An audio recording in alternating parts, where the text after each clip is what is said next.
ইউরোপের অর্থনীতিতে সমৃদ্ধশালী দেশ অস্ট্রিয়াতে খুব সহজে মাত্র কয়টা রিকোয়ারমেন্ট ফুলফিল করেই আপনি এখন চলে আসতে পারবেন।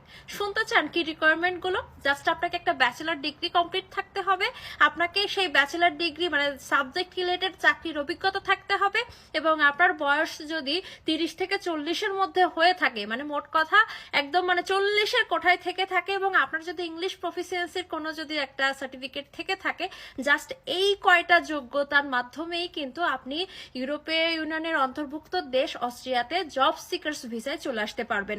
জার্মানিতে যেহেতু এই যে অপরচুনিটি কার্ডের যে সিস্টেমটা করেছে পয়েন্ট বেস সিস্টেম, ঠিক জার্মানির মতোই জার্মানির প্রতিবেশী দেশ অস্ট্রিয়াও কিন্তু এই পয়েন্ট বেস সিস্টেমের মাধ্যমে এখন জব সিকার্স ভিসায় বিভিন্ন স্কিল ওয়ার্কার্সদের নিচ্ছে।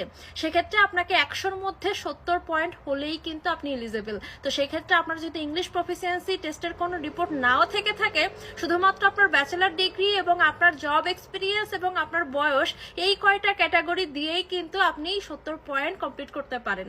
এবং এটা হচ্ছে মাত্র 6 মাসের ভিসা দিবে জব খোঁজার জন্য, এবং 6 মাসের যেহেতু আপনাকে ভিসা দেবে, সেই 6 মাসের জন্য আপনাকে একটা ব্যাংক স্টেটমেন্ট রেডি করতে হবে এই 6 মাসে থাকা খাওয়া বাবদ যে খরচটা আছে এই খরচটা দেখানোর জন্য। ঠিক জাস্ট এই কয়টা ডকুমেন্ট রেডি করে নিয়েই কিন্তু আপনি এই অস্ট্রিয়া জব সিকার্স ভিসায় চলে